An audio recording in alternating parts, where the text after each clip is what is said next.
So selling on Amazon has changed in 2023. There's some important things that you need to know so your product doesn't fail or so you don't lose money. You know, the old ways of selling on Amazon, doing Amazon FBA private label really don't work the best anymore. There's some important characteristics that I see over and over and over, success characteristics of every product that I launch for my done for you clients or my students launch. What types of products are doing the best right now? How can you find, choose, and launch these same products as well? I'll go over that in today's video.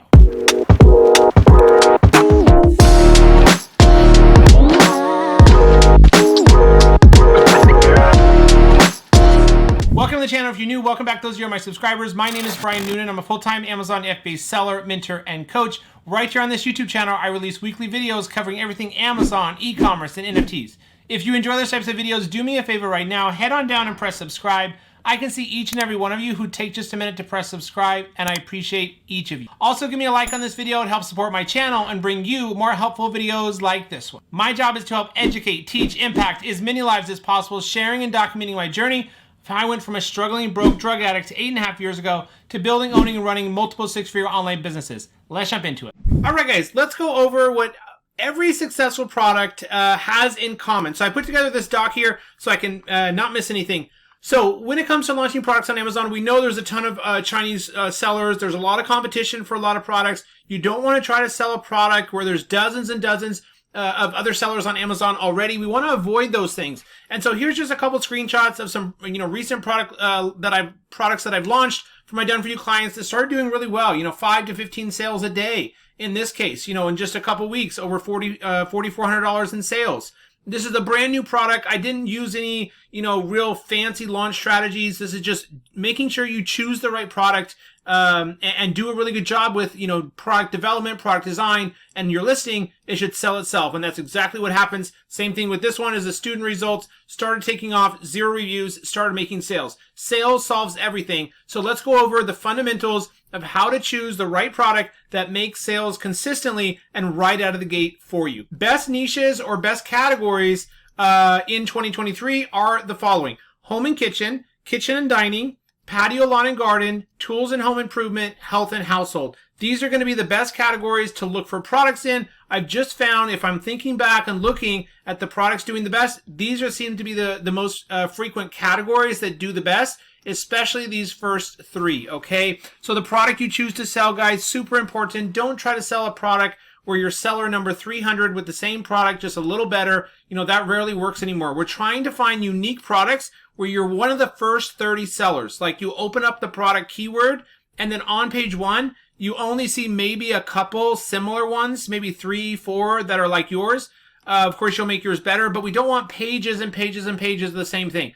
Avoid selling products that are too competitive, too saturated. It's just not a good way to go. It's expensive and it's just risky, okay? So those are the best categories. Next, what makes a successful product is demand. Is there enough demand for the product? You validate this through keywords, sales, revenues, reviews. Let me show you that.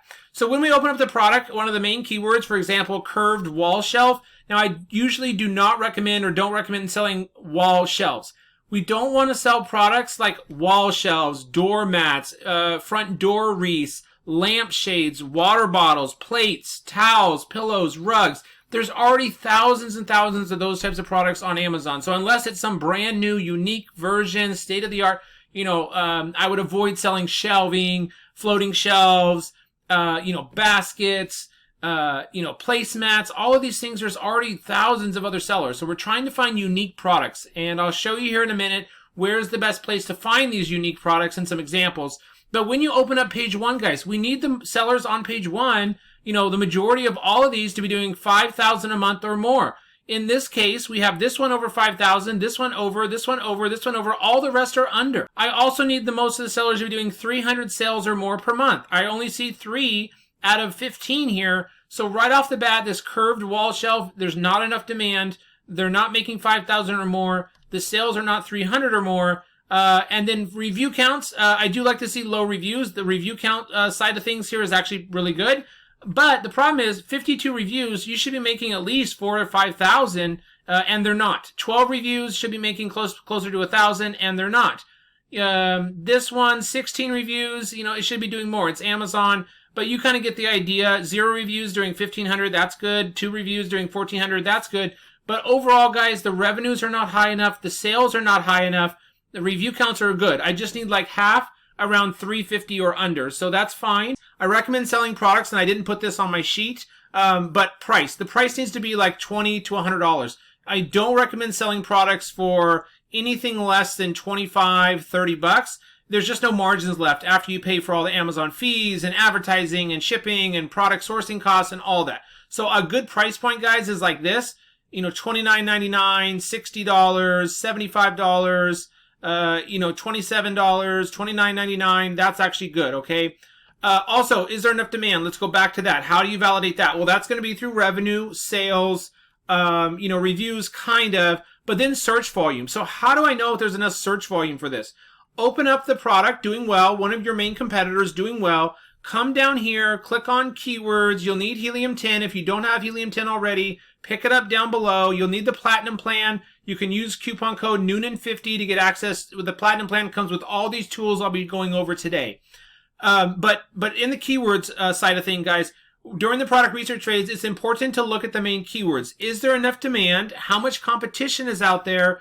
You know, what's the trend like? It tells you all these things just by opening up Cerebro here. So if we come down here, we'll click on search volume, and this is pulling up all the keywords related to this product and niche. And then you just have to go down and look for like some of the main keywords, okay? So yeah, maybe it's plant, maybe it's boho shelf, maybe arched cabinet, maybe, sure, rattan wall shelf, sure, arched bookcase, maybe. You know, these are kind of some of the main keywords. So I like to see at least, 1 or 2,000 or more searches or more per month. You know, this one's over, these ones are right around 1,000. Okay, that's not bad.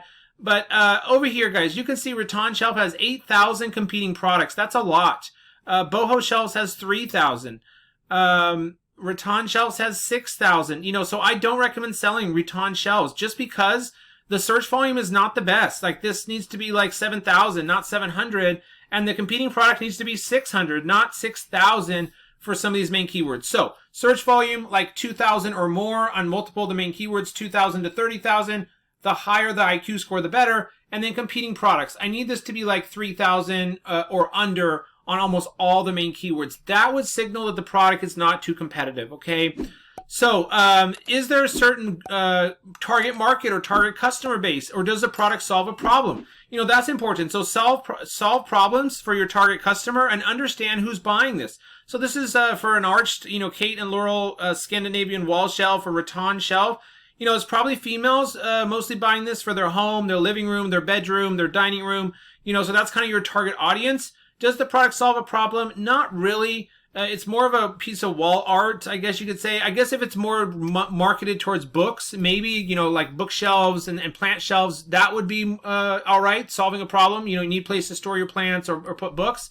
So possibly, but again, we need to make sure that the product has a good target market. Are there TikTok videos about the product? Are there Facebook groups, around the product, market, whether that's health and fitness or pregnant moms or whatever the case may be. So is there a good target market? Does the product solve a problem? Sales rank, BSR history. All of that you can check on these graphs right here. So when you open up, some of the main competitors, click on this sales graph. Are sales going up or down, or staying flat? So you'd want to open up multiple of your main competitors and see this gray line is going up. In this case, they've been stuck kind of at 1 to 3 sales a day for a long time, going back 5 to 2022. So sales really are not increasing for this seller. They're just kind of stuck at 2 a day. And so that's not a good sign. So use this sales graph. Also use this BSR graph that loads right below the main image here. This will tell you sales rank and BSR right here. Click all time, and you want to see this blue line stays low. You can see there are over 800,000 for BSR. That's very bad. We want it to be like, 75,000 or less. So the product's really not selling that well. There's no green line here, which means they ran out of stock, which is fine. But the blue line is all over the place. You could also check for seasonality here, which is the next one. How to tell your product sells year round and how to check for seasonality. You would just want to make sure that the that sales graph right there that BSR graph, you would just want to make sure that it doesn't go up, like goes up in winter and down in summer, because where it's down, it's selling. Where it's up, it's not selling. And so if you notice, the blue line was down in summer, up in winter. Where it's up, it's not selling. So that can tell you some seasonality to the product. We want to choose a product that sells year round, not one that'll only sell during certain times of year. Next, trademarks and patents. The product cannot contain any trademarked or copyright materials like Star Wars, Toys Bro, Paw Patrol, that kind of stuff, and there's no patent on the product. To check for patents, go to patents.google.com, and then we type in, arch wall shelf, and you basically just don't want to see, or rattan shelf, you just don't want to see a paragraph here or a picture showing your product, basically describing your product. If you do see a result here, it'd be right here if there was a patent on it. An example of a patent product is neck hammock. So neck hammock, there's actually a patent on it, and there's a lot of sellers on Amazon, but this is the only company that's allowed to sell it. The neck hammock Inc. right here, portable traction device, this neck hammock thing. There's like 100 sellers on Amazon, but they'll all eventually get shut down unless they have permission from this patent holder. So this is an example of a neck hammock. It has a patent on it. It talks about it right here, and it's got a drawing or illustration of the product right there. So patent. Okay, total competition. I hinted at this, how to check for that. That was looking at the keywords inside Cerebro, looking at total competing products. Are they around 3,000 or under on all of them? How many pages of results? I like, 1, 2, 3 page max of total results. The sellers on page 1 selling the exact same product, less than 10. No big brands dominating. So that would be right here, guys. You don't see any big brands like, KitchenAid, Tupperware, nothing like that. And no one brand dominating. So if I look at this, guys, look at this. Kate and Laurel has 1, 2, 3, 4 of the top spots. That brand's kind of dominating. So you don't want to see that, okay? And no Chinese sellers. Very important one here. So over here on the right side, CN means China. I don't like this to be all China. So for example, if I pull open Desk Light, this is an example, not Cess Light, Desk Light. This is an example, I believe I found this product and it was dominated by Chinese sellers. You'll see all CN on page 1. That's not what we want to see. I need at least 2, 3 sellers in any other country. I don't care where they're located, South America, Mexico, Canada, Europe. I don't care, as long as it's not just like this. China, China, Hong Kong, China, China, China, China, China, Hong Kong, China, 1 US seller, so that's not what you want to see. I need there to be a couple other sellers from any other part of the world here. So this is an example of a product you would not want to go. And why do we not want to go into products dominated by China? Mainly focused because, guys, they'll drive down the prices, and because this seller right here doing all the revenue, they could be the manufacturer themselves. To check that, click on their listing, click on their company name over here, and you can see their address. So you can see right here their business address is in Dongguan, Shenzhen, Guangdong, China. Okay, so boom. They're probably the manufacturer selling this. I don't like to see that. I need some US sellers or sellers in any other part of the country, okay? So next one, brand building. So make sure you have your trademark brand name on all your products, your logo on your products, and packaging permanently affixed, mean printed, etched, engraved. No stickers. Get your brand name and logo on all products and packaging, and get Amazon brand registry. As soon as you file your trademark, within a week or so, guys, you'll get the pending serial number. That's all you need to get brand registry.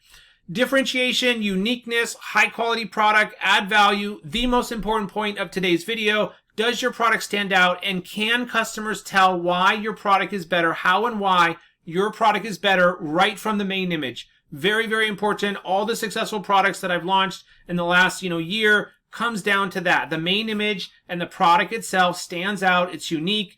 And mine is clearly better just by looking at the main image, okay? So next is going to be, if you need to figure out your product design, what color should you do, what design, what mock-up works best, what, style. You can run a Helium-10 audience poll. It's only about $160 to get 100 customers to vote. And you can upload just main images of your competitors and say, this is product design 1, this is product design 2, this is product design 3. Which one do you like best? And not only will they vote, they'll also write comments on why they like which one the best. So very helpful. Use Helium-10 audience to run a poll to test product design, packaging design, main image, functionality, all of that. Next one up, guys, listing quality. So crafting a listing that sells the product for you, having a fantastic hero image, and your other images are really good. A well-optimized title, bullet points, description, and you have the right keywords in those, plus the back-end keywords are good. You have keywords in the special features section, which is this part right up here. Let me just move this over. So if we look at special features, guys, that is going to be right above the bullet points. There's some special features right here. Try to get a couple keywords in there. And then, of course, your title is the most important, to have some of your top keywords in there, and then your bullet points, and then your back-end keywords as well, okay? So have a video on your listing. That's going to help getting some positive reviews. That's going to help ranking and PPC perform better. And then monitoring the data after you launch, and then improving and adjusting things based on sessions, page views, CTR, clicks, and unit session percentage or conversion rate. These are all important things to know. We want to aim for 1,000 sessions or more per 30 days, 1,000 page views or more per 30 days. Aim for 1 to 3% CTR or more, 6 to 10% unit session percentage or more, that kind of stuff. Launch strategy, guys. If your product is good and well made, you don't have to rely or try to learn some latest hack or strategy for ranking, boosting your ranking, hacking the Amazon algorithm. There's not a whole lot to it when it comes to launching good products. All the products that I've launched that take off is through a great listing, a great product, Vine program, and PPC. That's it. Sometimes I do some influencer marketing as well, right after the honeymoon period ends. But that's really all you guys need. Good Amazon PPC campaigns, automatic campaigns, keyword broad campaigns, phrase campaigns, exact campaigns, product targeting campaigns. Okay, the Vine program for 20 to 30 reviews, taking full advantage of the honeymoon period. What's most important during the honeymoon period or the first 2 to 3 weeks of launch are the following. Sales or sales velocity, getting as many daily sales as you can through PPC, promos, influencers, organic.